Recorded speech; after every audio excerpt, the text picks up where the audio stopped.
Enlarge / the 2018 Kia Stinger GT. Every year there will be one or two new cars that generate a whole lot of buzz. Cars that generate hype. Cars that people who post on internet forums salivate over. I'm not talking hand-built exotica with 600 horsepower and 6-digit price tags. That kind of unobtainium might make for good desktop wallpaper or bedroom posters, but few of us will ever be lucky enough to meet that kind of four-wheeled superstar. No, the kind of machine I'm talking about needs to be within reach of your average working stiff but still far enough from the default to quicken the pulse, a car like the new Kia Stinger. We first saw the Kia Stinger at this year's North American International Auto Show in Detroit in January. Since then it has been a regular on the auto show circuit, as well as popping up at various other events in a whole load of Kia dealerships, but we've had to wait until now to get behind the wheel. In the meantime, it has built up quite a degree of hype. It's Kia's foray into the performance domain, the Korean OEM having concentrated until now on things like build quality and value for money. Those attributes will certainly win sales, but Kia wanted something with a little more passion, a halo car to get people excited. As you'll find out shortly, it was worth the wait. Sportbacks are in now. The Stinger first began back in 2011 as the GT concept, a four-door Gran Turismo inspired by vintage metal like the Maserati Ghibli, the sort of four-wheeled conveyance that could carry 4 adults and their luggage across a continent. It's a four-door sportback, my favorite, design, styled by Gregory Guillaume at Kia's German design studio. As the man himself described it, a true Gran Turismo, a car for spirited long-distance driving, is not about outright power, hard-edged dynamics, and brutal styling, all at the expense of luxury, comfort, and grace. It's something of a golden age for the performance sportback, what with Audi's S5 and Buick's Regal GS also available for similar money. I'm not quite sure why this design convergence has happened, but I hope it continues. Up front is a recognizably Kia face, but one that has spent some time working out at the gym. Those scoops and vents are functional. The shape funnels air through the front wheel arches to cool the brakes and reduce eddies to ease its passage through the air. The chassis is fashioned from high-strength steel, with some added strength via structural adhesives that bolster the various welds to keep things nice and rigid. That's doubly important, because one downside to the sportback body style is the large opening at the rear where you'd normally want things nice and buttressed for stiffness. The attention to airflow extends around the car, with flat underbody panels that lead to a rear diffuser, with a couple of NACA ducts along the way, and rear spoiler to provide downforce at speed. The suspension is a McPherson strut up front and a multi-link arrangement at the rear. The Stinger's front is all about managing airflow, sending cool air to the engine and brakes. It's not a small car. The 114.4-inch wheelbase means expect Audi A7 class room inside. Shades of the Tesla Roadster in the C-pillar, perhaps? Is it just me, or do those rear lights look a lot like they came from Maserati? The interior is well appointed and, in GT2 spec, trimmed with Nappa leather. The G90S 3.3L twin-turbo V6. The same engine is in the new Kia Stinger, but that car has a lot less mass to move. If the stock look is too boring, Kia has approved a bolt-on aftermarket body kit, seen here. Tested at the ring, there are two choices of engine for the Stinger. The base model, which starts at just $31,900, gets a 2.0L, single-scroll, turbo direct injection 4-cylinder engine, which makes 255 HP and 260 feet lbs. The hotter variant, which we drove, is the Stinger GT. This starts at $38,350 and replaces the 4-cylinder engine with a 365 HP, 376 feet lbs 3.3L twin-turbo direct injection V6. It's the same engine found in the Genesis G90 that we tested recently, but in this application it's carrying around almost 1,000 pounds less mass, which makes for a much more performance-oriented experience.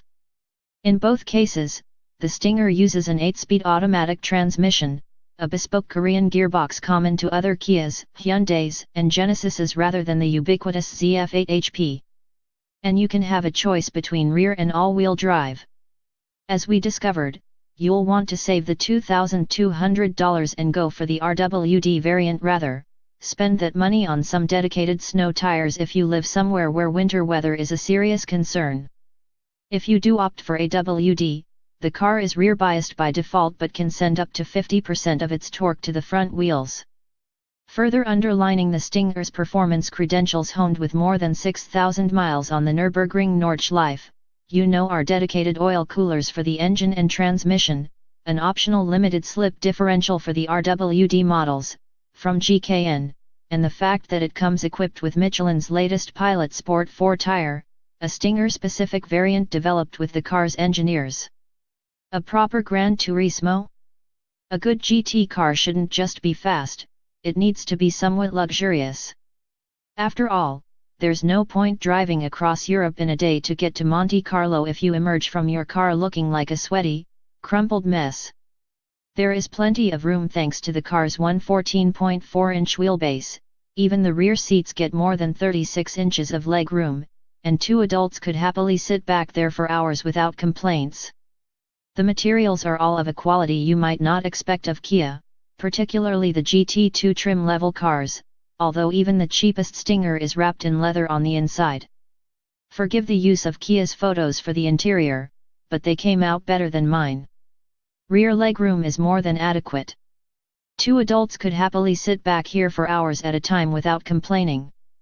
Sport backs are practical, as the folding rear seat shows.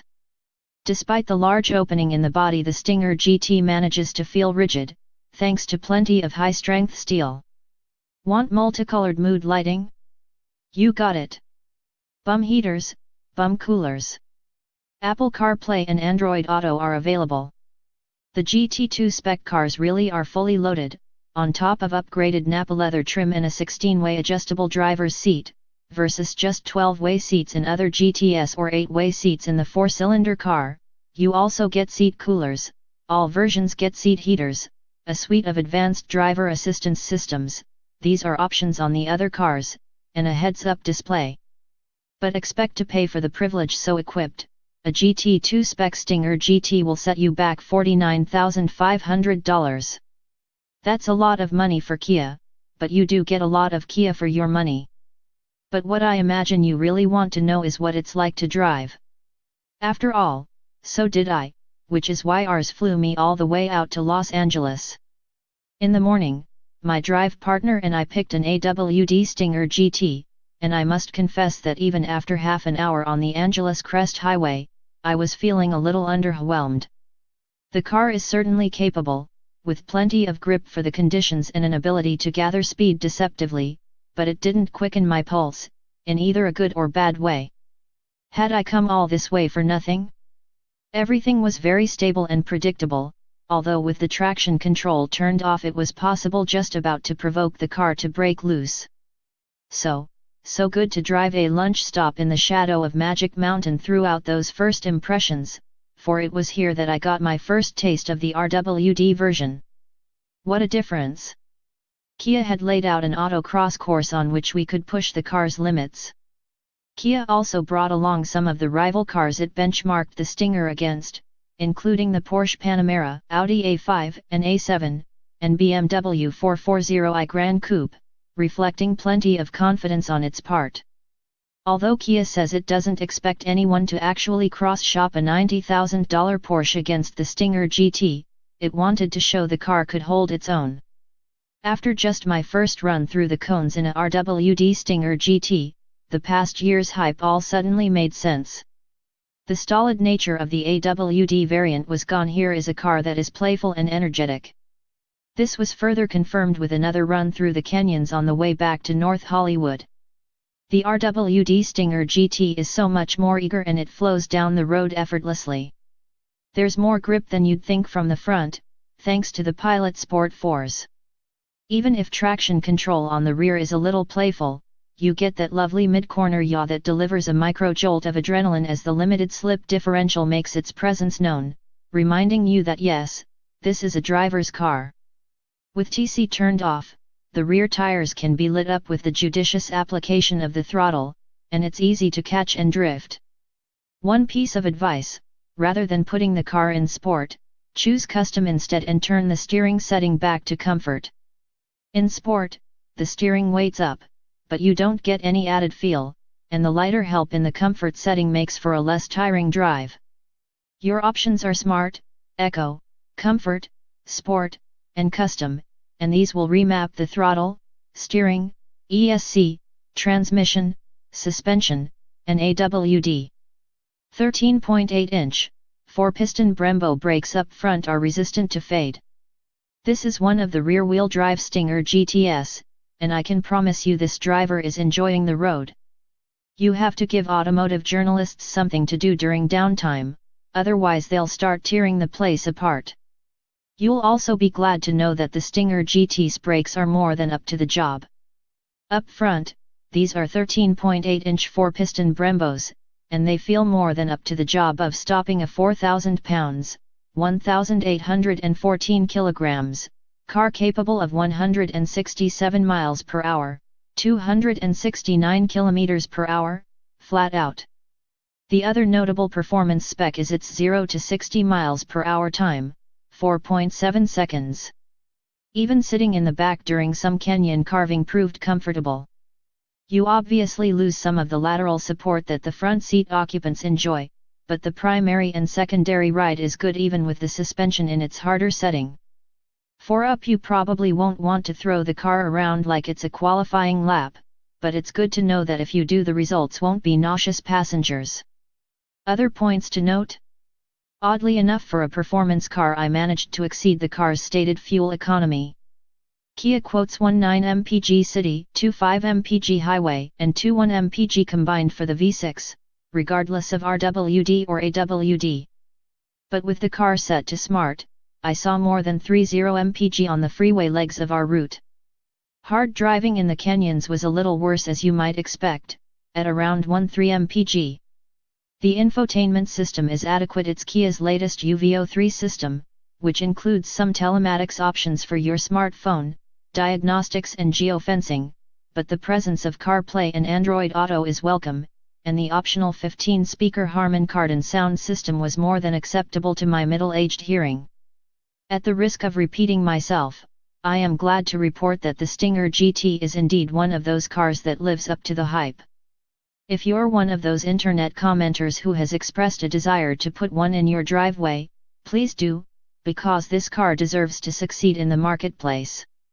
Although we didn't get a chance to try out the 2.0L version, I'm hoping to remedy that soon, as Kia has promised they're being rolled out to the press fleets shortly.